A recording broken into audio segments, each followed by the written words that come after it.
Sean todos bienvenidos, muy buenos días. Un gusto estar nuevamente en este lugar. Dios los bendiga a todos. Quiero compartir con ustedes hoy un estudio, precisamente ahorita que estábamos cantando acerca de cómo Jesús derramó su sangre para podernos traer vida. Precisamente viene a mi mente la misericordia de Dios. ¿Qué es la misericordia de Dios? Es una de los atributos de Dios que más se mencionan. Toda la gente dice siempre y piensa: Dios es misericordioso, es que Dios tiene misericordia, es que por la misericordia de Dios estamos aquí. Y sí es cierto. Sin embargo, hay muchos aspectos de esta palabra, de este atributo de Dios, que a veces se malentienden y se tienen ideas tanto de una misericordia tan grande y tan extensa que prácticamente permite todo, de cualquier forma, de cualquier lugar, y que Dios va siempre a seguir haciendo las cosas a pesar de todo lo que hagamos, y no es correcto. Y también a veces puede haber la idea de que es tan difícil alcanzar la misericordia de Dios que pues quién sabe quién pueda ser perdonado, y tampoco es correcto.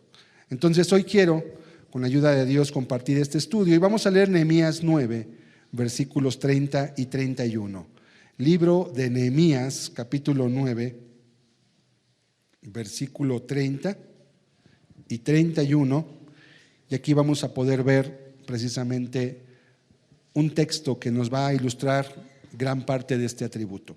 Dice la Escritura: les soportaste por muchos años y les testificaste con tu espíritu por medio de tus profetas, pero no escucharon, por lo cual los entregaste en mano de los pueblos de la tierra.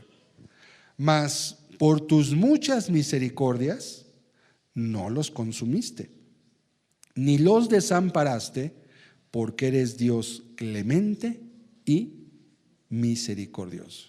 Fíjese, voy a leer otra vez, verso 30. Fíjese lo que explica: les soportaste por muchos años. O sea, era un pueblo que no se quería someter, sujetar a la palabra que Dios les daba, y les testificaste con tu espíritu por medio de tus profetas. Había quien les estuviese explicando, pero aún así no querían hacer lo que Dios les pedía. Pero no escucharon, por lo cual los entregaste en mano de los pueblos de la tierra. Todos sabemos que el pueblo de Israel que Dios escogió fue entregado en mano de varias naciones que los conquistaron, los sojuzgaron. Y dice el verso 31, mas por tus muchas misericordias no los consumiste, ni los desamparaste. Y usted se puede dar cuenta de esta misericordia porque pues hoy todavía existe la nación de Israel, pero hoy no existen los filisteos, por ejemplo. No existen los eteos, que fueron naciones más fuertes y más poderosas que Israel.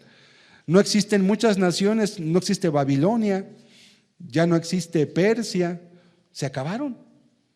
Pero Israel, aunque es una nación muy pequeñita, el estado de Veracruz es más grande que el país de Israel. Sin embargo, hasta el día de hoy permanece. ¿Por qué?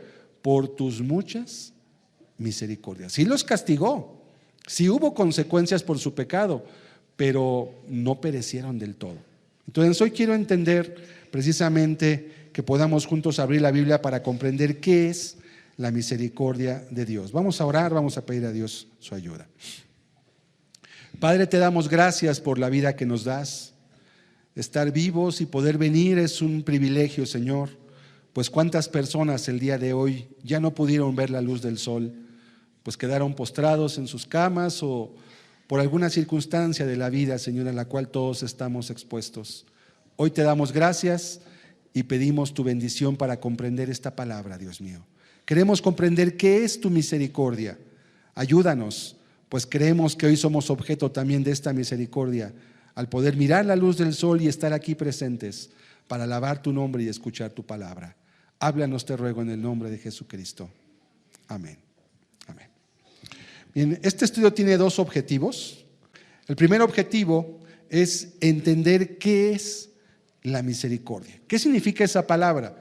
Si yo le dijera, bueno, Dios es misericordioso, y le preguntáramos a cada persona que escribiera qué significa la misericordia, le aseguro que tendríamos un montón de ideas, algunas quizá correctas, otras quizás raras y algunas de plano totalmente incorrectas. Y el segundo objetivo, ¿qué significa ahora que Dios sea misericordioso? Porque también hay personas que a veces tienen misericordia, hay personas que a veces tienen realmente una actitud buena, pero a veces no hay una misericordia de parte de ellos o de parte de Dios tampoco. Entonces, qué importante es comprender esta parte y qué importante es que podamos entender este texto sobre qué es la misericordia de Dios. Vamos a continuar. Quiero explicar entonces qué es la misericordia. ¿Qué significa? Bueno, misericordia es la capacidad de sentir compasión por los que sufren y brindarles apoyo. No es la lástima. Hay gente que dice, ay, me da mucha lástima. Realmente la lástima se aplica a los animales. Mira, qué lástima, un perrito está enfermo, se va a morir. Qué lástima, una vaca, un buey, un animal está herido, nadie lo ayuda. Es la lástima porque es un sentimiento solamente de pesar. Pero la compasión, viene de la palabra compasión o misericordia. Compasión significa sufrir con. No solamente es decir, ay, qué feo se ve, sino me preocupa. Entonces la misericordia es la capacidad de sentir compasión. Es como meterte en los zapatos de la persona, pero además brindarles algún apoyo. No podemos ayudar siempre a toda la gente, eso es cierto, ¿verdad? No podemos cambiar el mundo solos, pero si tú conoces a Dios puedes orar o puedes hacer algo por una persona para buscar que su sufrimiento se apacigüe, se aminore o por lo menos resolver su situación de un día, por ejemplo, ¿verdad? Es lo que está a tu alcance, es lo que puedes hacer. Entonces, es la capacidad de sentir compasión por los que sufren y brindarles apoyo, ¿sí? La persona siente, y cuando hablamos que Dios es misericordioso, entonces quiere decir que Dios sí se preocupa por lo que nos pasa. A veces la gente piensa, no, pero a Dios ¿qué le va a preocupar lo que yo viva? Pues si Dios está en el cielo, está en el universo, ¿y qué le va a importar lo que yo pueda vivir? Y te digo algo, a Dios sí le importa y sí le interesa lo que tú vives. Pero no va solamente a resolver las cosas como pensamos con un chasquido de dedos, porque Dios también es justo. Entonces el carácter de Dios es perfecto porque está equilibrado. Es justo, pero también es misericordioso. Es compasivo, pero también busca dar a cada cual lo que merece. Y sobre todo, busca llevarnos a su presencia, y esa es la parte quizá más importante de todo ello. Entonces quiero que podamos entender qué no significa, siguiente diapositiva, qué no significa que Dios sea misericordioso. Y son muchas de las ideas que las personas tienen. En primer lugar, no es tener un sentimiento. No es decir, ay, es que siento feo, ¿verdad? Siento tristeza. Bueno, eso no es tener misericordia. Puedes sentir tristeza hasta porque cayó ceniza del volcán y no pudiste ir a hacer tus labores, ¿verdad? Y sientes tristeza. Eso no es la misericordia. Tampoco significa que Dios sea alguien bonachón. ¿Qué es alguien bonachón o simplista? Es como alguien que, ay, veo que alguien está mal y le resuelvo el problema. Veo que alguien no tiene dinero en la calle y pues le doy 500 pesos porque soy muy misericordioso. Pues no, tal vez esa persona con ese dinero lo que va a hacer es comprarse droga o comprar o comprar alcohol, y no lo estás ayudando realmente. O sea, no es solamente dar por dar. Simplista quiere decir que alguien busca resolver la situación de alguien pero sin ver de fondo su problema. A veces la gente da, pero da para no sentirse mal ella misma. Y es un acto egoísta. Las personas dan, pero no dan por amor a la persona, dan porque ellos se sienten mal de que a lo mejor despilfarran lo que tienen y ven que otro tiene necesidad y les molesta ver que otros tienen necesidad cuando ellos tienen abundancia, y entonces dan, pero para no sentirse mal ellos. Y eso no es misericordia. Y mucha gente lo hace. ¿Has visto que hay unas campañas, por ejemplo, que se llaman del Teletón? Y tienen centros que cuestan millones de pesos. Y dirás tú, oye, qué misericordiosos son los de Televisa, qué misericordiosos son los políticos que ponen dinero. Pues, oh sorpresa, pues no. Realmente eso lo hacen, número uno, para quedar bien con los demás. Número dos, no ponen ni un peso de su dinero. Es dinero que le iban a dar al gobierno, que de todos modos no lo iban a tener, y lo ponen ahí. Y número tres, lo utilizan de una forma a conveniencia para poder ellos recibir un beneficio público, de ayuda, de que los vean, de que les pongan una palomita, y también por las conciencias. Pero a los ojos de los hombres uno puede pensar, oye, qué misericordia. Hay narcotraficantes que hacen hospitales para sus pueblos, pavimentan las carreteras, ponen centros de ayuda. Qué misericordioso es el Chapo Guzmán, ¿verdad?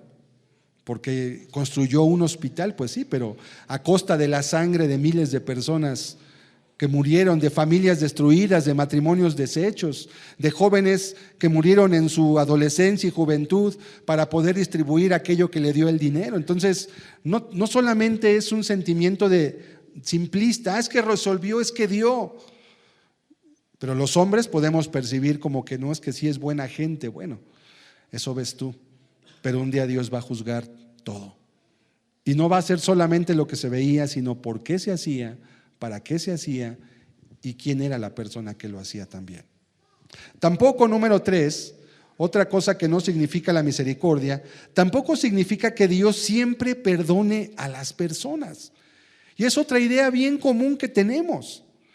Pensamos que Dios prácticamente es como una maquinita que le pones una moneda y te da un perdón. Y no es así.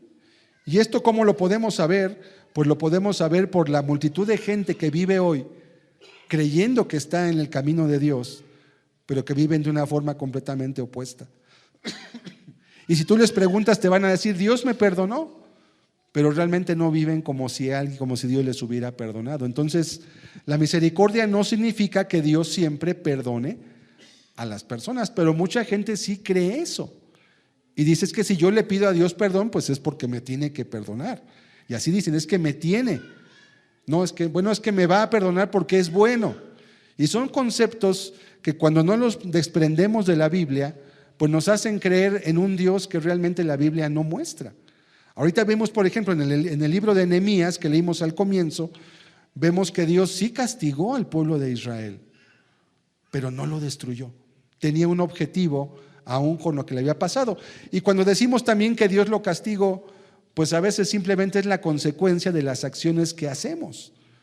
No es tanto que Dios nos castigue. Si una persona, por ejemplo, se mete con la mujer de su prójimo y después el marido lo sorprende en la calle y lo golpea, pues no va a decir es que Dios me castigó, ¿verdad? Porque andaba en adulterio. No, tuviste la consecuencia de tu falta. Te encontró el marido enojado y te golpeó. O si alguien roba y después lo meten a la cárcel, pues no es que Dios lo castigó, es que es la consecuencia natural de sus actos. Pero a veces pensamos que todo lo malo que nos pasa cuando tenemos un cargo de conciencia es que Dios me castigó. Pues no, nada más estás recibiendo la consecuencia de tus acciones. El castigo viene cuando Dios nos juzgue, ahí sí Dios va a emitir un castigo. Pero aquí nada más tenemos consecuencias, ¿verdad? Tenemos consecuencias. Si alguien hace cualquier cosa que le traiga una consecuencia después, si alguien se droga y resulta un día que se cae en la calle y se golpea, pues Dios no lo castigó. No estaba en sus 5 sentidos, se tropezó, se cayó y se raspó y se golpeó. No hay ningún castigo, es su consecuencia nada más.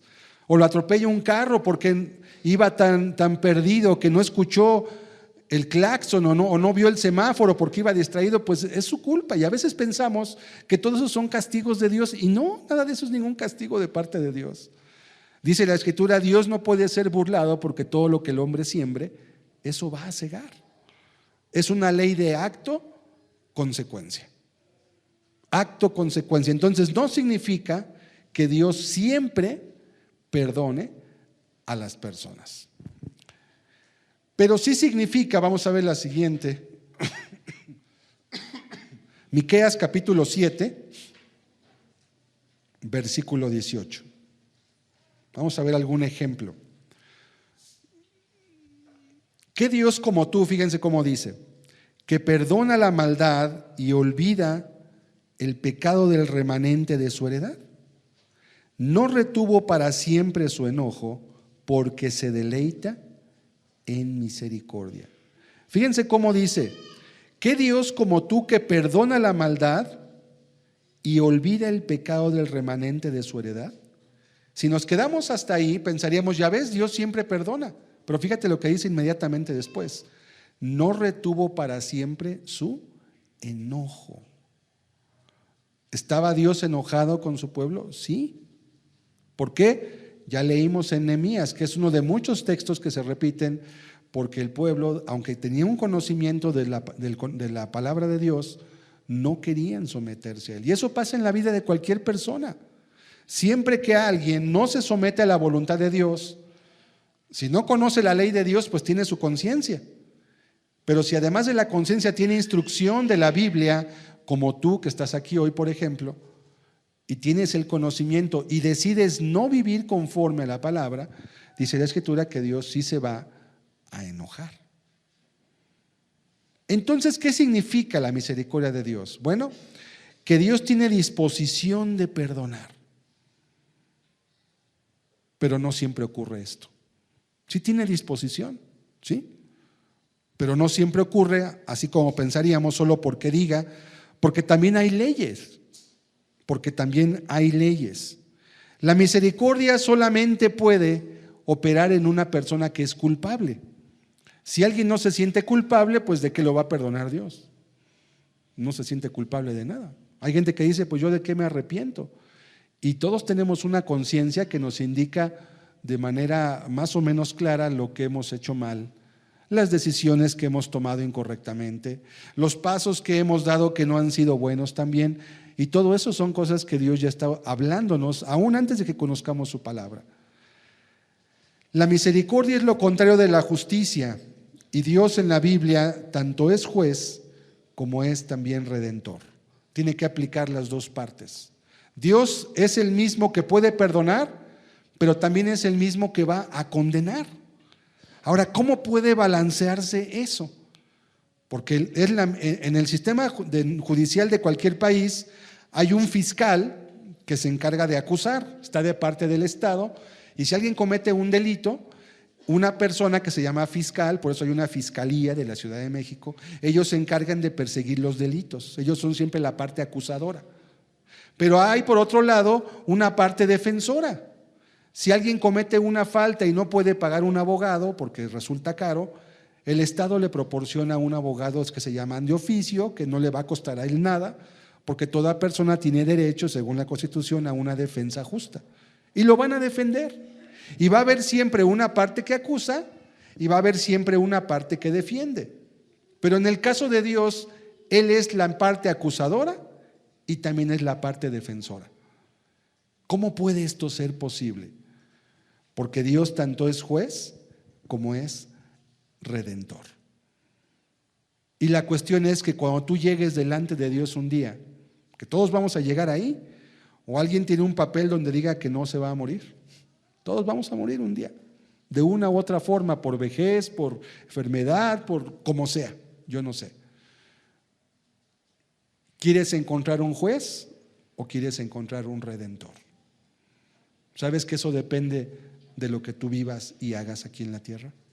No es cuestión de suerte, no es cuestión de que pues ya mucha gente dice, pues ya Dios sabrá. No, Dios sabe que Él te deja su palabra, Dios sabe que Él te pide cómo vivas y ya después tú eres responsable. No es de que ya Dios sabrá. Hay gente que para evitar esa responsabilidad de pensar, dice, pues yo le dejo a Dios todo porque Él es muy bueno. ¿Sí? Es tan bueno que te está dejando escrita su voluntad para que sepas. Es como si fueras a aplicar un examen y alguien te diera todo el examen desde antes y te diera todas las respuestas, pero están dentro de este libro. Tienes que leerlas, tienes que conocerlas. No te van a regalar el examen, ¿verdad? Eso sería deshonesto en cualquier forma. Entonces, son ejemplos de la misericordia de Dios. Vamos a leer el Salmo 25, verso 10. Fíjense cómo dice este texto. Todas las sendas de Jehová son misericordia y verdad para los que guardan su pacto y sus testimonios. Fíjense cómo dice, Todas las sendas, o sea, todos los caminos de Dios están orientados a tener misericordia, pero ¿para quién? Para los que guardan su pacto y sus testimonios. Si tú eres una persona que vive buscando agradar a Dios, que estás guardando su palabra, ahí sí, para una persona que vive de esa forma, dice que todos los caminos de Dios le van a llevar a su misericordia y a su verdad. Esto es la aplicación práctica del texto que dice que a los que aman a bien, a los que aman a Dios, todas las cosas les ayudan para bien. Y tú puedes ver que alguien que ama a Dios, a lo mejor le pasa algo, le pasa una tragedia, le pasa un accidente, le pasa alguna enfermedad, pero a esa persona todo lo que le pasa, aunque no fuera bueno inicialmente, al final acaba bendiciendo su vida. Al final acaba trayéndole un beneficio porque Dios tiene un propósito. Por ejemplo, ¿te acordarás? Uno de los hijos de Jacob se llamó José. Y José fue un hombre, fue un joven que sus hermanos lo vendieron por envidia a unos mercaderes. Lo aborrecían tanto porque José les reprendía sus pecados que lo vendieron. Lo vendieron como esclavo. Y después esos mercaderes, que eran unos ismaelitas, lo vendieron a un señor en Egipto. Si tú ves desde afuera la imagen, dirías, oye, pues ¿de qué sirvió que José fuera tan bueno y tan justo? Mira lo que le pasó. Se quedó sin sus papás. Lo vendieron como esclavo, ya no tiene libertad y está bien joven y ya se le echó a perder su vida. Eso lo veríamos desde afuera nosotros, pero conocemos la historia. José, a través de muchas circunstancias que puedes leer ahí en el libro de Génesis, desde el capítulo más o menos 30 en adelante, José acabó llegando a ser el segundo del faraón de Egipto. Después de eso además estuvo en la cárcel. Lo metieron injustamente a la cárcel, era esclavo, encarcelado. Y diría cualquiera, pues ya, este hombre ya se le echó a perder su vida, como mucha gente, ¿verdad?, que a veces está en la cárcel injustamente. Pero José salió de la cárcel. Y a través de la vida de José, que sufrió tanto, se salvó la vida de toda su familia. Y José acabó siendo como un rey prácticamente. ¿Por qué para José fue esto así? Bueno, porque todas las sendas de Jehová son misericordia y verdad para los que guardan su pacto y sus testimonios. Y aunque José era un hombre justo, sufrió, padeció y tuvo demasiada angustia y aflicción. Pero Dios transformó toda esa angustia en bendición.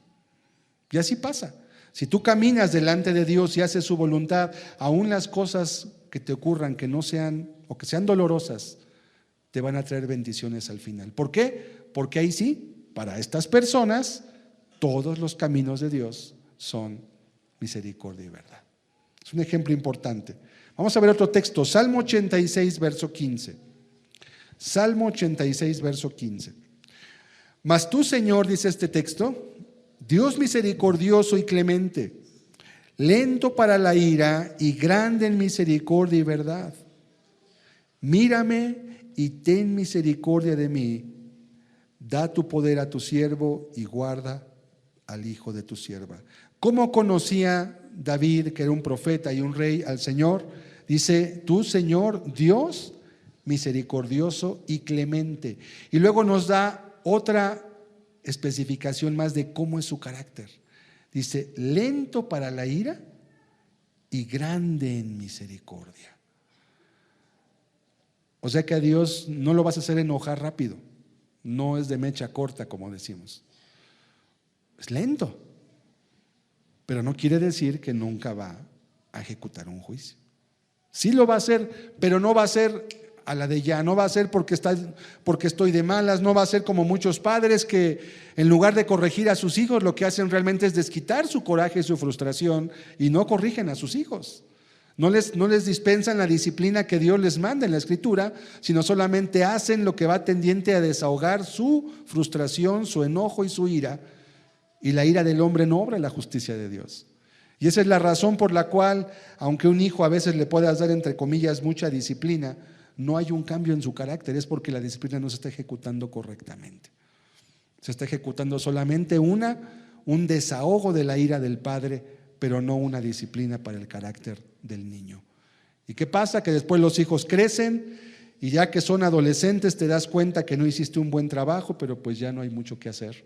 Cuando llegan a cierta edad, ya se formó su carácter, ya tomaron sus decisiones y ahora solo te queda pues confiar en Dios y orar e intentar reparar en parte lo que hiciste mal, si es que aún no has entendido. Lento para la ira, dice, y grande en misericordia y verdad. Entonces vemos que la Escritura contiene varias declaraciones de la misericordia de Dios. Una pregunta muy importante: si Dios es tan misericordioso, ¿por qué no perdona a toda la gente? ¿Te has preguntado eso? A ver, si Dios es grande en misericordia, ¿por qué hay tanta gente que no vive con el perdón de Dios? Pero también podremos aplicar la pregunta al revés. Y si Dios es tan justo y santo como dice la Biblia, ¿por qué no destruye a toda la humanidad? Y dice, ya me cansaron, vámonos, un juicio a todos y un temblor, un maremoto, hacen erupción todos los volcanes simultáneamente en el mundo y mira, el mundo se acaba en 2 días, no queda nada. Aquí por un poquito de ceniza del popo ya se acaban los vuelos, ya no, gente no va a la escuela y nada más es ceniza, ni siquiera es una erupción. Imagínense que hicieran erupción los más de 3,000 o 4,000 volcanes que hay en el mundo al mismo tiempo. Y aparte hay volcanes abajo del mar que ni conocemos. Y si hiciera erupción todo eso, el mundo se acaba en un día. No hace falta más, en un cataclismo. Bueno, ¿por qué Dios no lo hace? ¿Por qué Dios no perdona a todos, pero por qué Dios tampoco destruye a todos? Bueno, Dios no perdona a todos por su justicia, porque es justo. ¿Tú pensarías que un juez es justo si deja salir a un delincuente de la cárcel así nada más? Ay, mira qué misericordioso es el juez, dejó salir a un preso. ¿Sabes qué va a pasar? Que ese preso, si no está arrepentido, va a salir y va a volver a hacer otra vez aquello por lo cual lo metieron, como suele además ocurrir. Y el daño va a ser para la persona que sufrió un agravio de parte de esa persona. Ahorita hay un escándalo muy grande en estos días por un juez que dejó y absolvió a un hombre que había tocado a una menor de 4 años. Y el juez tenía pruebas, él lo dice con su boca, que tocó a una niña de 4 años. Pero como la niña no pudo decir en qué dirección fue y en qué hora fue, lo dejó, absolvió al hombre. Oye, pero pues supo que, ¿por qué no protegió a la niña? Y la madre desgarrada y todo. Ahorita hay un escándalo ahorita en los medios de comunicación por eso.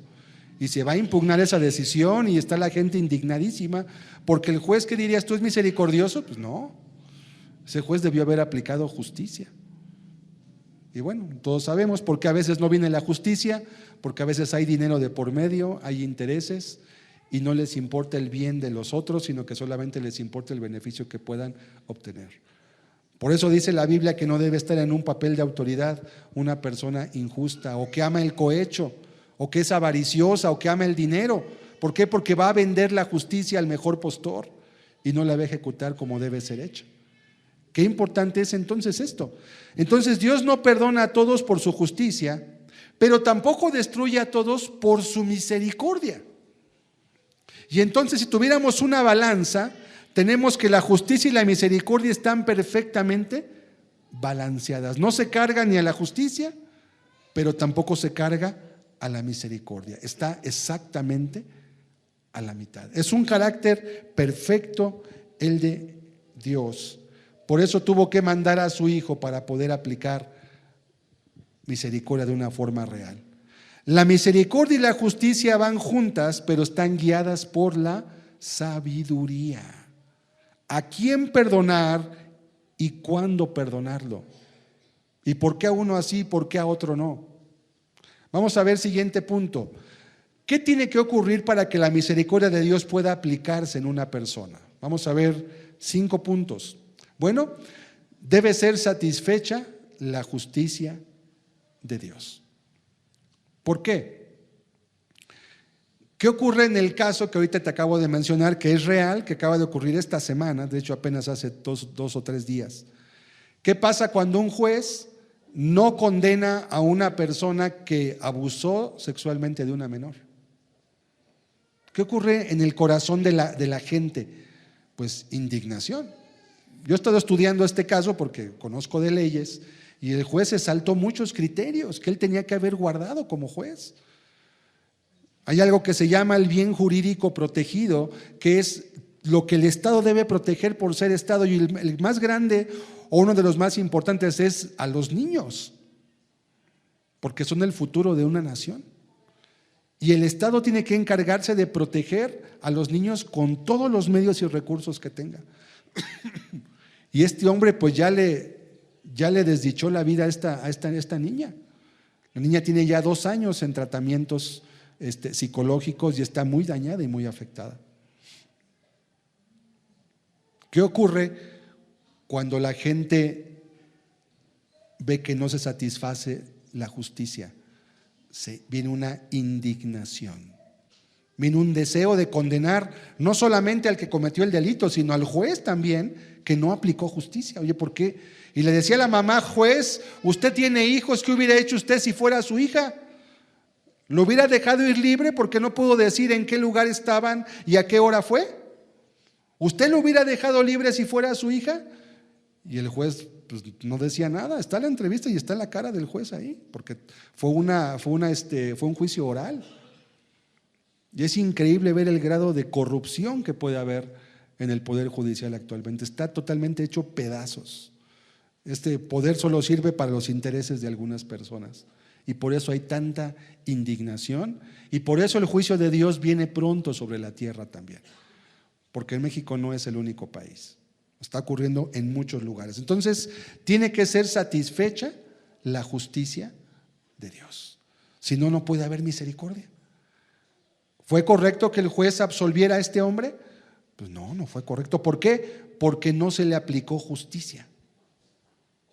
¿Qué más tiene que ocurrir? Número 2, la persona tiene que estar consciente de su culpabilidad. La misericordia solo opera en los que son culpables. Si alguien no se siente culpable, no puede ser objeto de la misericordia de Dios. Porque va a decir: pero pues yo soy bueno, yo trabajo, yo doy mi gasto, yo vengo a mi casa, yo no he matado a nadie, yo no le he robado a nadie. Eso no es sinónimo de ser bueno. El primer mandamiento de todos es: amarás al Señor tu Dios con todo tu corazón, tu alma, tu mente, tus fuerzas. Y si no cumples ese mandamiento, aunque no robes, aunque no mates, aunque no hagas muchas cosas, tampoco estás amando a Dios de esa forma y estás incumpliendo la palabra de Dios, y ya por eso eres culpable. Los pecados pueden ser de comisión, cuando tú haces algo, o pueden ser de omisión, cuando tú omites o no haces algo que Dios te pide. Y tenemos el concepto que la gente buena es la que no se mete con nadie, y eso no es cierto. Tenemos la idea que una persona, porque se ve bien, ya por eso es buena delante de Dios. Es más, una persona puede hasta ir a la iglesia, puede reunirse, puede congregarse, puede cantar, y con todo no estar guardando la palabra de Dios. Por eso dice la Biblia que los hombres juzgan por lo que hay delante de sus ojos, pero Dios mira el corazón de los hombres. Entonces tiene que ser consciente de su culpabilidad. Muchas personas no pueden ser perdonadas por Dios simplemente porque no se sienten tan pecadoras como para requerir que Dios les ayude. Se sienten bien, dicen: es que yo no soy como fulano, es que no soy como sultano. Y Jesús dio un día una parábola y dijo que había un publicano y había un fariseo, y estaban ambos delante del templo y estaban orando, y el publicano decía, el fariseo decía: te doy gracias, Señor, porque no soy como los otros hombres.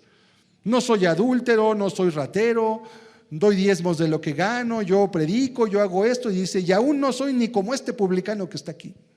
Y esa era su oración. Pero el publicano, que era un cobrador de impuestos, eran aborrecidos. Él solamente decía: Señor, sé propicio a mi pecador. Te decía: ten misericordia de mí. Y Jesús dijo: os digo que el publicano, fue justificado antes que el otro, porque todo el que se humilla será enaltecido, pero el que se enaltece será humillado. Y esa es la razón por la cual muchas veces el hombre no busca a Dios. ¿Sabes qué tiene que hacer Dios a veces para que lo podamos buscar? Tiene que humillarnos.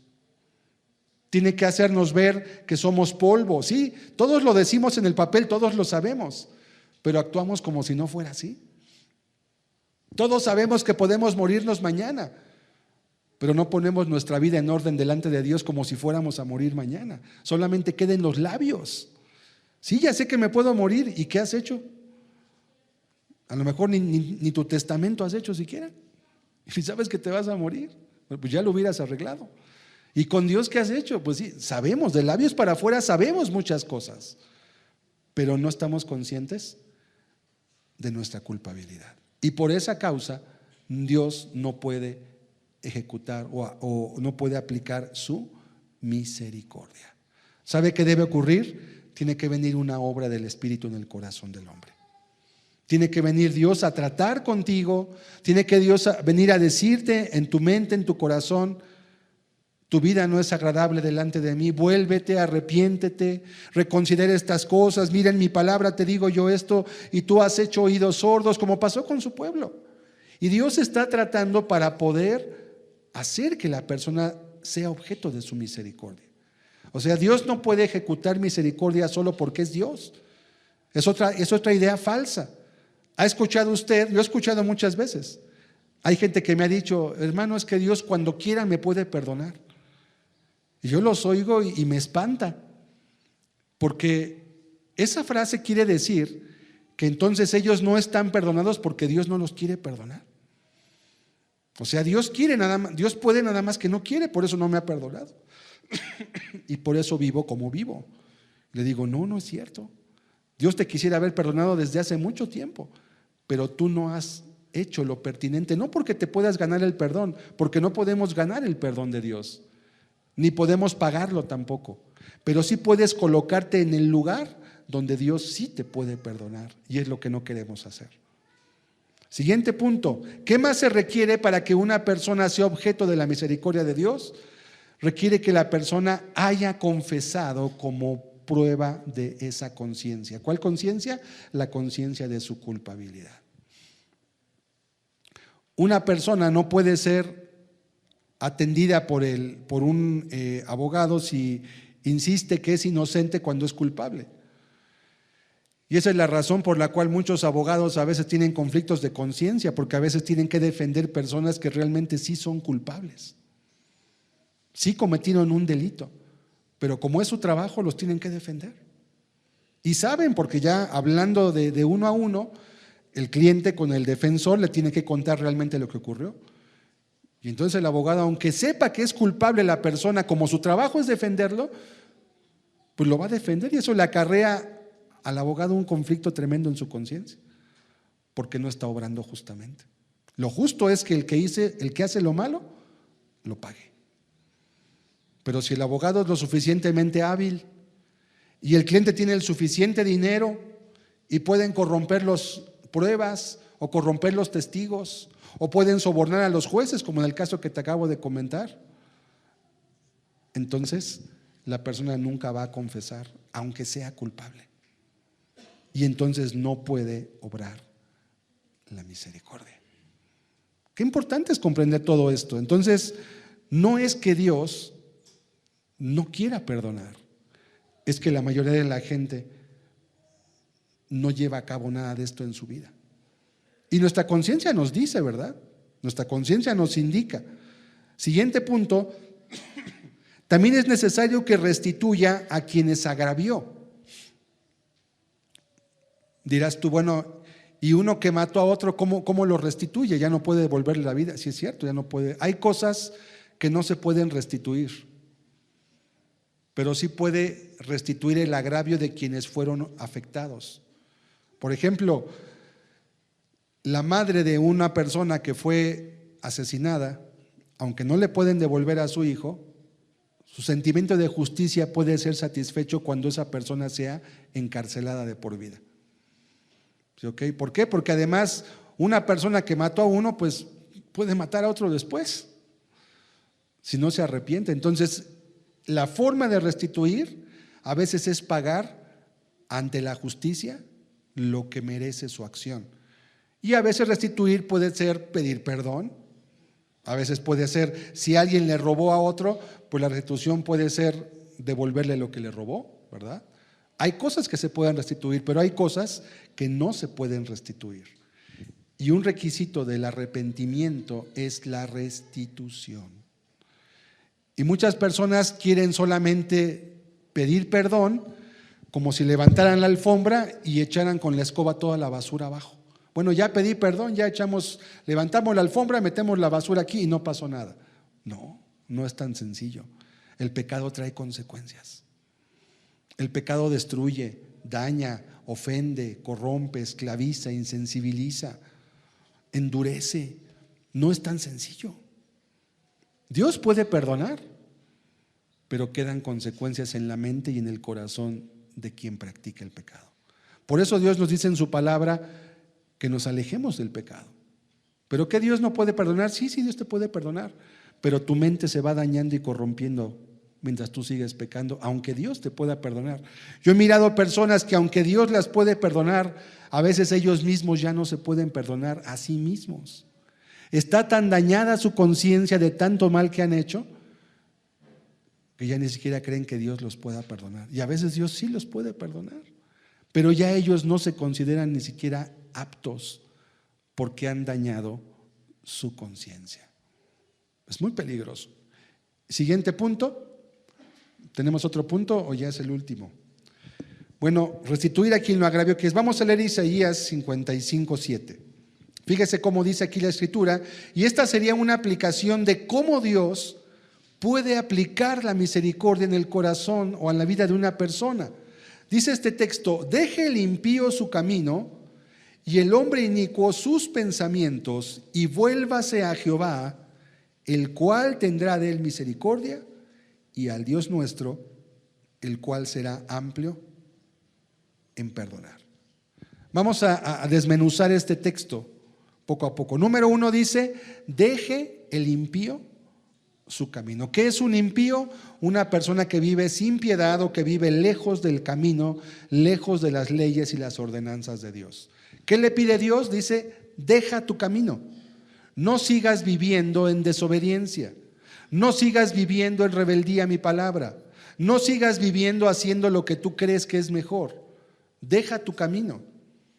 Pero no basta solamente dejar de hacer lo malo. Dice el texto más: y el hombre inicuo sus pensamientos. Ahora, aquí está más complicado. ¿Cómo haces que una persona deje de desear querer hacer lo malo? Esa es la razón por la cual todos los centros de readaptación social fracasan. Y aunque la gente se vaya 20 años a la cárcel, no por eso se regenera. Es más, muchas personas que se meten a la cárcel solamente se meten ahí para aprender a cometer más delitos, y cosas que ni sabían hacer, ahí las aprenden con otros reos y salen peor. Salen ya con una maestría no en criminalística, en ser criminales y delincuentes, y salen a hacer cosas peores que las que hacían antes de haber entrado ahí. No sirven, porque los remedios del hombre no sirven para ayudar al hombre. ¿Sabes cuál sería la única forma de que el hombre cambiara sus pensamientos? Que le quitaran su corazón y le pusieran un corazón nuevo. ¿Y cómo haces eso? El psicólogo no puede, el psiquiatra no puede. Un trasplante de corazón no sirve, porque el corazón solamente es un músculo. Cuando la Biblia habla de cambiar el corazón del hombre, se refiere a cambiar su manera de pensar, y eso solamente lo puede hacer Dios. Cuando el Espíritu Santo obra en el corazón del hombre y el hombre decide seguir y someterse a las indicaciones que le da Dios en su vida. Es la única forma. Ahorita cantábamos un canto que decía: quitaré tu corazón de carne, tu corazón de piedra, y pondré un corazón de carne, y me serás por pueblo y yo seré tu Dios. Es un cambio que solamente Dios puede ejecutar, y eso es parte de la misericordia. ¿Y qué más le pide además Dios? Deja tu camino, deja tus pensamientos y ahora vuélvete a Dios. Y eso sí lo puede hacer el hombre. ¿Qué es volverte a Dios? Es pon tus ojos en las leyes, en los caminos que Dios te pide. Pon tus ojos en los caminos de Él y empieza a andar por ellos. Vuélvete a Dios. Si esto ocurre y alguien lo hace, entonces sí, que viene después como consecuencia, como beneficio, el cual tendrá de Él misericordia. ¿De cuál? Del que dejó su camino, del que dejó sus pensamientos y del que se volvió a Jehová. Esa es la condición. Todas las promesas que hay en la Biblia, todas tienen una condición. Y un error muy común es tomar las promesas de la Biblia sin ver la condición que tiene que ser cumplida para que se aplique en tu vida la promesa. Y es un error bien común. Es más, hay Biblias que se llaman Biblia edición promesas, y no que esté mal que estén subrayadas las promesas de la Biblia, es bueno. Y toda la Biblia está subrayada con colores de todos los textos, que son miles, que tienen promesas. Pero ¿cuál es el error? Que la gente solo toma la promesa, pero no la condición de la promesa. Y es un error, ¿sí? Es un error. ¿Por qué no te dan a ti la pensión del bienestar si tienes 50 años? Pues porque no tienes 65. No puedes. Pero es que dice el gobierno que le va a dar pensión, sí, a los que tengan más de 65 años. Pero yo quiero que me la den a mí, pues no te la van a dar. ¿Pero por qué si soy mexicano? Porque no tienes 65 años. Cuando tengas 65 años puedes aplicar y te pueden dar esa pensión. Y si no tengo 65, pues no. ¿A quién va a aplicar Dios su misericordia? Al que deje su camino, al que deje sus pensamientos y se vuelva a Dios. Y si no lo haces, pues no se aplica la misericordia. ¿Sí entendemos la analogía? Entonces es muy sencillo, pero a veces lo buscamos hacer tan complejo que creemos que es que Dios no quiere perdonarme. No, Dios sí quiere, pero tú no caminas por el camino donde Dios te puede perdonar. Y entonces, ¿qué ocurre? No llega ese perdón. O la persona dice, no, es que sí, Dios ya me perdonó, pero en su vida manifiesta que Dios no lo ha perdonado. ¿Por qué? Porque no ha dejado su camino, porque sigue pensando igual, porque sigue viviendo igual, porque nunca se ha vuelto a Dios, no le interesa qué pida Dios de su vida, no hace nada de eso. ¿Okay? Es muy importante que entendamos esa situación. Si el castigo se quitara sin ninguna consecuencia, no se frena la maldad. ¿Qué pasa si mañana abren aquí el reclusorio Oriente, que está aquí a unos kilómetros, o el de Huilcicingo, que está aquí a unos kilómetros mucho más cerca, y dejan ir libres a todos los delincuentes, estafadores, secuestradores, asesinos, ladrones? ¿Van a estar agradecidos porque los dejaron salir? ¿Y van a decir, ay, me dejaron salir, ya no voy a volver a hacer lo que hacía antes? Pues no. Por eso siguen ahí encerrados. Nadie pensaría que es una misericordia dejarlos ir libres.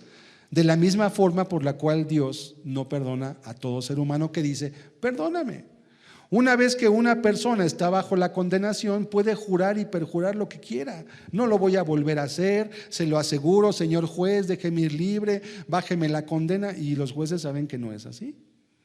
No, usted tiene que cumplir su condena porque le merece tantos años de cárcel las acciones que usted cometió.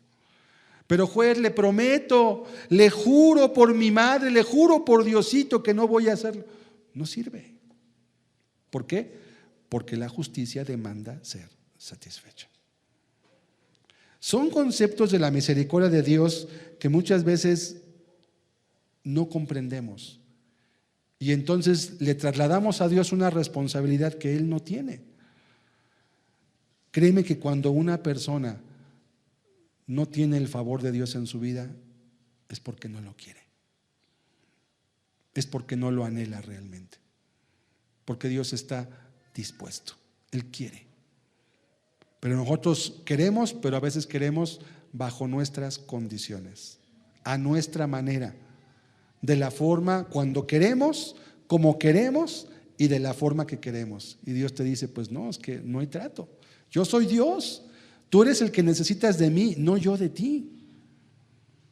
Tú eres el que necesitas mi misericordia. Yo de ti no necesito tu alabanza ni tu adoración. Si tú no me adoras y no me sirves, hay millones de ángeles que ya me sirven y me adoran. Créeme que el que tú estés o no estés no va a hacer diferencia. Yo quisiera que también tú me adoraras. Yo quisiera que también tú me sirvieras. Yo quisiera que también tú estuvieras aquí, pero tus actos no te dejan estar ahí. No puedes. Pero quiero estar, ok, arrepiéntete, deja tu pecado, perdona, ama. No, eso es mucho. No me pidas que perdone, ¿cómo crees? No, yo no voy a perdonar. Entonces Dios te va a decir, exactamente, por eso no puedes ser perdonado. Porque quieres aplicar juicio sin misericordia será. Vamos a leer Santiago 2:13. Santiago 2:13. Fíjese, un texto muy importante, aquí lo tenemos. Porque juicio sin misericordia se hará con aquel que no hiciere misericordia. ¿Cómo dice Dios? Juicio sin ¿qué? Sin misericordia. Y esto está hablando de cómo Dios va a actuar. ¿Con quiénes va a actuar Dios así? Con aquellos que no hicieren misericordia. En otras palabras, ¿alguien te ha ofendido a ti? Seguramente. A todos alguien nos ha ofendido alguna vez en nuestra vida. ¿Sabes qué te pide Dios? Perdona. Pero ¿cómo usted me dice eso? Usted no entiende. Qué fácil es para usted decir. Una vez me dijo una persona, qué fácil es para usted pedirme. Le dije, no, es que yo no te lo estoy pidiendo. No, nomás te estoy leyendo lo que dice la Biblia. Te lo pide Dios. Yo no te lo pido, porque yo no te puedo perdonar. Y Él te dice que si tú haces juicio, o sea, te pones en una postura de que me debes, me pagas, y hablo en el sentido de me debes porque me dañaste, me afectaste. Ok, juicio sin misericordia. Ahora, ¿se puede perdonar siempre nada más porque sí a cualquier persona? Pues no, lo mismo se aplica contigo. ¿Qué pasa si una persona te pide 100 pesos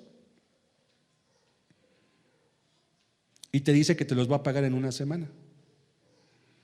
Y llega la semana y no te los paga.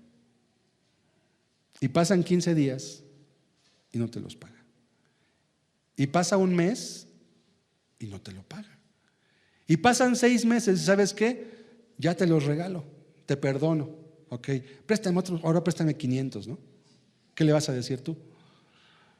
Pues, si tienes conceptos equivocados de la misericordia de Dios, sí, toma, porque dice la Biblia que al que te pida, dale. Sí, pero viene en un contexto. ¿Le vas a prestar 500 al que ya te quedó de ver si ni te los robó? Le vas a hacer un daño, no lo vas a ayudar. Para ti puede parecer como que es que soy muy bueno. Pues yo no le llamaría así, ¿sí? Porque además Dios te va a pedir cuentas de lo que hagas con los recursos que Él te dio.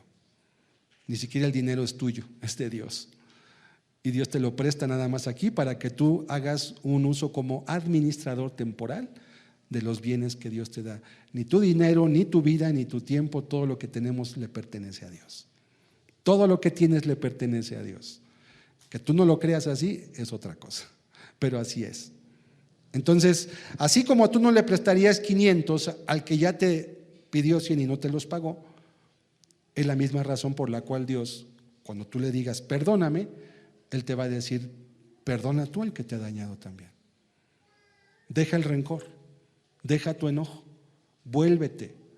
Hay veces que tienes que perdonar nada más en tu corazón. Por ejemplo, al que te debe los 100 pesos, pues lo vas a perdonar, pero no le vas a prestar 500. Y no quiere decir que no lo perdonaste. Como también te preocupa esa persona, te das cuenta que esa persona es un vividor, y si tú le sigues dando dinero, no lo estás ayudando, lo estás corrompiendo más. Si tú le das al que te limpia el cristal y anda con la mona, con la estopa con cemento o con tiner oliéndolo y le das 5 pesos, no lo estás ayudando, no va a ir a comprarse una torta. Se va a comprar más tiner para seguir drogándose. No lo estás ayudando. Así la misericordia se aplica, requiere sabiduría para aplicarse correctamente. No es nada más dar como quien regala dulces, porque puedes dañar a la persona. Pero entonces, ¿qué te dice Dios? Juicio sin misericordia se hará con aquel que no hiciere misericordia. ¿Y qué es hacer misericordia? Leímos el concepto. Si tú puedes ayudar a alguien, si está en tu capacidad, en tu poder, en tu actuar, ¿verdad? Porque no podemos hacer todo. y tú prefieres aplicar misericordia sobre el juicio, dice, bueno, con la vara con la que me diste, vas a ser medido tú también. Como quieras que los hombres te traten a ti, así trata tú a los hombres. ¿Te gusta que sean duros contigo? ¿Te gusta que sean incisivos, que no te den lugar a nada? ¿O te gusta que te escuchen, que te den una oportunidad, que te atiendan, que te consideren? ¿Cómo te gusta ser tratado? Ok, así trata tú. No es complicado. Es lo que está diciendo el texto. No es nada difícil ni fuera de todo ello. Vamos a leer el Salmo 36:5. Otros textos más que nos muestran este carácter de Dios. Jehová dice: hasta los cielos llega tu misericordia y tu fidelidad alcanza hasta las nubes. En una forma de poéticamente mostrar cómo es la misericordia de Dios, dice: hasta los cielos, Señor. ¿Por qué hasta los cielos? Porque es en extremo grande, porque es en extremo, ¿cómo podríamos decirle? Asombrosa. Lo que Dios está dispuesto a hacer. Pero ¿sabes qué más?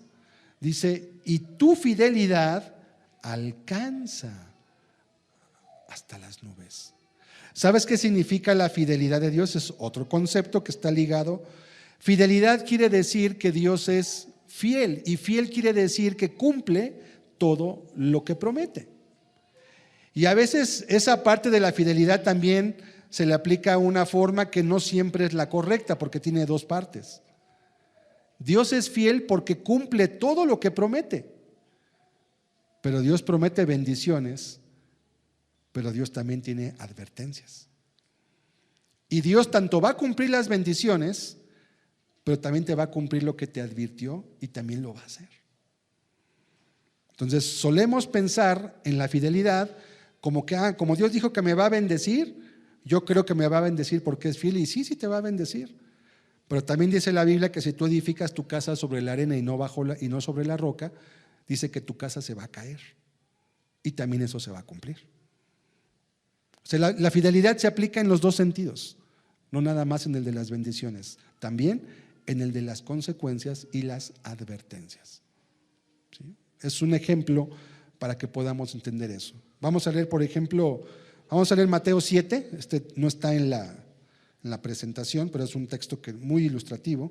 Mateo capítulo 7, lo siguiente, Mateo 7, versículo 21, un texto también que hemos conocido. Y es otra advertencia, y es parte también, cuando Dios cumpla esto, también es parte de la fidelidad de Dios. Dice: no todo el que me dice Señor, Señor, entrará en el reino de los cielos, sino ¿quién? El que hace la voluntad de mi Padre que está en los cielos. ¿Y sabes qué va a pasar? Que si alguien no hace la voluntad de Dios, pero le dice Señor, Señor, Dios va a cumplir y no va a entrar en el reino de Dios. Y también es que su fidelidad llega hasta las nubes. Entonces mucho cuidado, porque esos conceptos que solemos aplicar únicamente para beneficio, también aplican en el lado de las advertencias. Y así como Dios te quiere bendecir, porque sí nos quiere bendecir, y la prueba es que estamos aquí tú y yo hoy, este día, también Dios nos advierte para que no vengan consecuencias que Él también tenga que cumplir. Vamos a seguir leyendo, versículo 22. Muchos me dirán en aquel día: Señor, Señor, ¿no profetizamos en tu nombre, y en tu nombre echamos fuera demonios, y en tu nombre hicimos muchos milagros? Fíjense cómo ellos dicen que profetizaron, dicen que echaron demonios, y dice que hicieron milagros. Bueno, eso dicen ellos. Verso 23. Y entonces les declararé: nunca os conocí, apartaos de mí, hacedores de maldad. Una vez una persona decía: pero hermano, ¿por qué dice que no los conoció si echaron fuera demonios, si hicieron milagros? Bueno, es que Dios no dijo que sí. Jesús solo está citando lo que ellos dicen. Ellos dicen, ¿sí? Dios no dijo: pues sí hiciste milagros y esto, pero nunca te conocí. No, eso creíste tú. ¿Por qué? Porque pensabas que el profetizar, el hacer milagros, si es que eran milagros, estaban aparte de la obediencia. Y la clave de la razón por qué Jesús cumple su promesa de rechazar está al final: hacedores de maldad. Porque eran personas que, aunque tenían conocimiento de Dios, decidieron no vivir honrando la palabra de Dios, pero sí la conocían, pero no quisieron vivir conforme a ella. ¿Por qué? O aplicaban los textos que les eran fáciles y los que no les eran convenientes, o les costaba trabajo, o implicaba negarse o arrepentirse, o pedir perdón o humillarse. Esos los omitieron. Y Jesús les llama hacedores de maldad. Muy importante. Vamos otra vez, verso 21. Recuérdelo bien. No todo el que me dice Señor, Señor.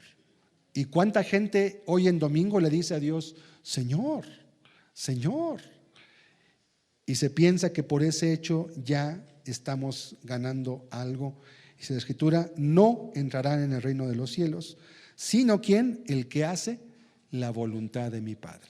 Y dijimos y especificamos que uno de los requisitos para poder ser objeto de la misericordia de Dios es someterse al camino de Dios. Muy evidente. Salmo 36:7, 2 textos más y concluimos. Cuán preciosa, oh Dios, es tu misericordia. Por eso los hijos de los hombres se amparan bajo la sombra de tus alas. Si usted puso atención a los cantos que entonamos hace un rato, muchos de ellos hablan de la misericordia de Dios. Muchos, bastantes. Y algunos, aunque no digan la palabra directamente, tienen el concepto de la misericordia. Varios de los cantos que cantamos. Es una de las razones por las cuales alabamos a Dios, porque estamos conscientes que hemos sido objeto de esa misericordia y lo seguimos siendo cada día. Y es bueno reconocer. Gracias, Dios. ¿Sabe usted cuánta gente muere a diario en la Ciudad de México? Pues tampoco yo sé ahorita el número, pero son más de 1,000 personas que mueren casi a diario. Por razones las que tú quieras, eso sobran las razones. Pero tú sigues vivo. Gracias, Dios. ¿Por qué me estás dejando la vida? Es bueno preguntarse eso. Por eso dice el texto: cuán preciosa, oh Dios, es tu misericordia. Y por eso los hijos de los hombres se amparan bajo la sombra de tus alas. Y por último, Primera de Pedro 1:3. Primera de Pedro 1:3, y quiero concluir con este texto. Dice la Escritura: bendito el Dios y Padre de nuestro Señor Jesucristo, que según su grande misericordia nos hizo renacer para una esperanza viva por la resurrección de Jesucristo de los muertos. El apóstol Pedro bendice a Dios, dice: bendito el Dios, al Padre de nuestro Señor Jesucristo, y da una razón: que por su gran misericordia, dice, nos hizo renacer. Esa palabra renacer sería el sinónimo de lo que es la salvación. Cuando Dios salva, cuando Dios aplica su misericordia a una persona, le da un corazón y una mente nuevas. Y entonces cambia sus intereses, cambia sus anhelos, cambian sus metas, cambia su forma de vivir, cambia su forma de relacionarse con los demás. ¿Por qué? Porque le hizo renacer. En la religión solamente son rituales, son formas. Pero cuando una persona conoce a Jesucristo, conoce a Dios, al Padre, le hace renacer. Y por eso Pedro lo alaba y dice: porque por su grande misericordia nos hizo renacer para una esperanza viva.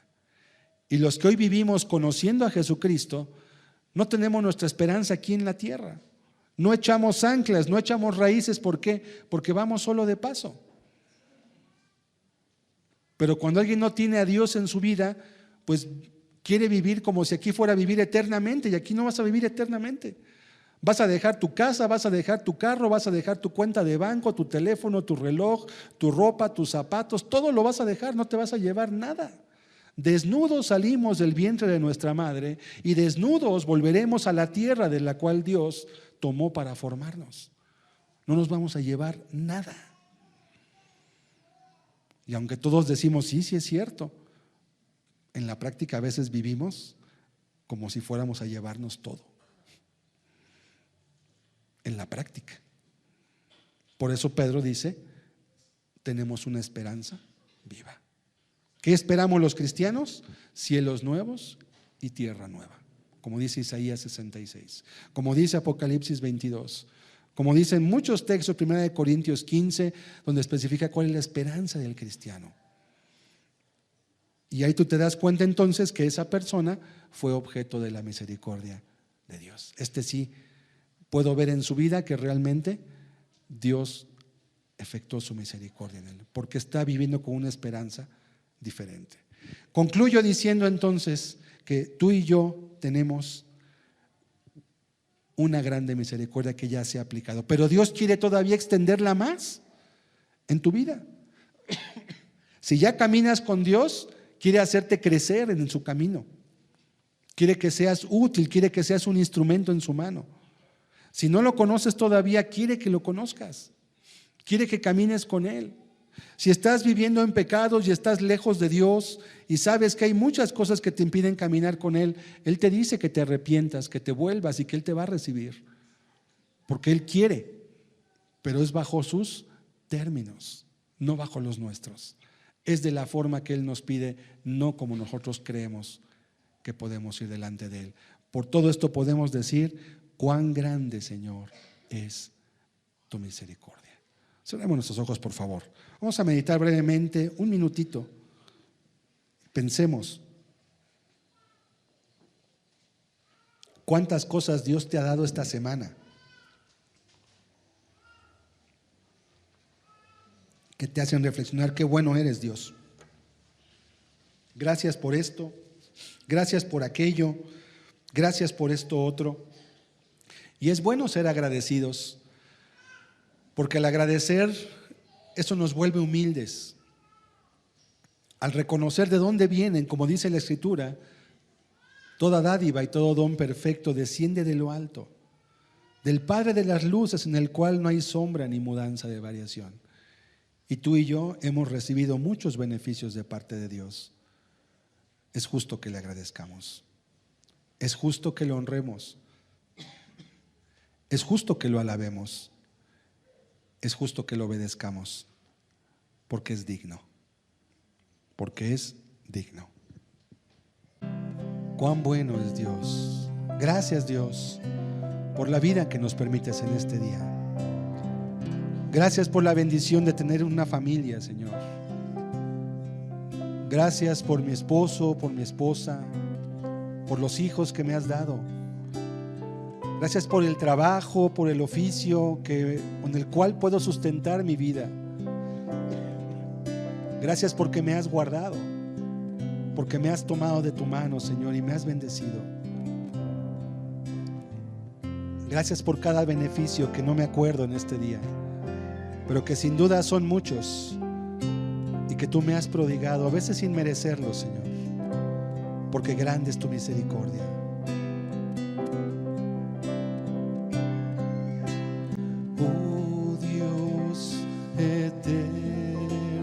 Tu misericordia ni una sombra de duda tendrá. Tu compasión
pues todo provees.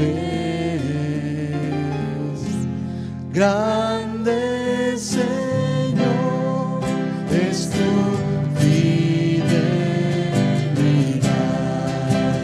Oh, tu fidelidad.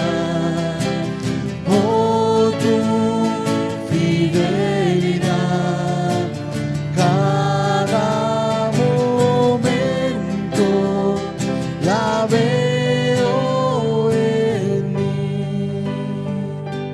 Cada me falta, pues todo provees. Grande, Señor, es tu fidelidad. Nada me falta, pues todo provees.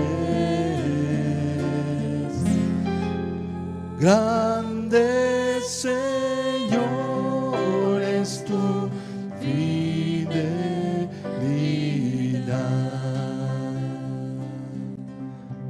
Grande, Señor, es tu fidelidad. Tu misericordia alcanza hasta las nubes, Señor.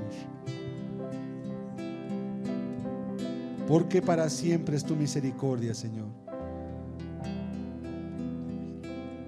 Para siempre, Señor.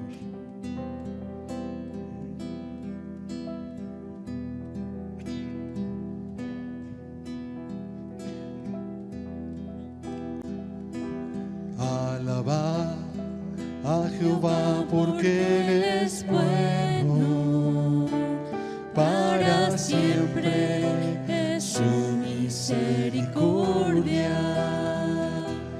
Alabad a Jehová porque Él es bueno, para siempre es su misericordia.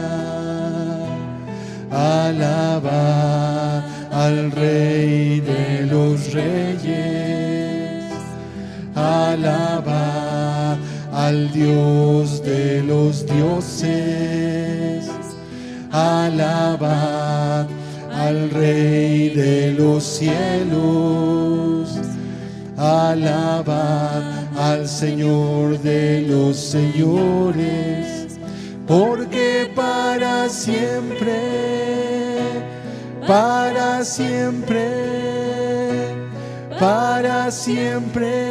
es su misericordia. Alabad a Jehová porque Él es bueno, para siempre es su misericordia. Alabad a Jehová porque Él es bueno, para siempre es su misericordia. Alabad al Rey de los Reyes, alabad al Señor de los señores, alabad al Dios de los dioses, alabad al Rey de los cielos, porque para siempre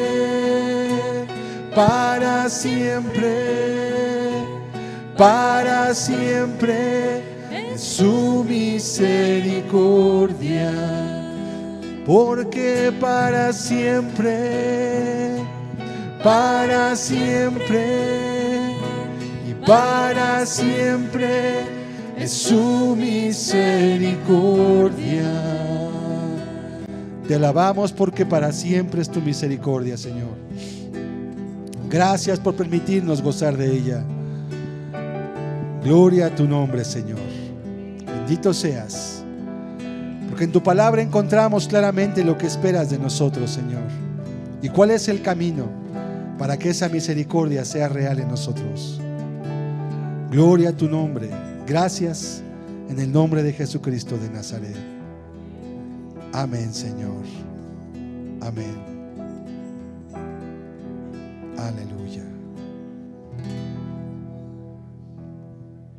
Amén. Dios los bendiga a todos.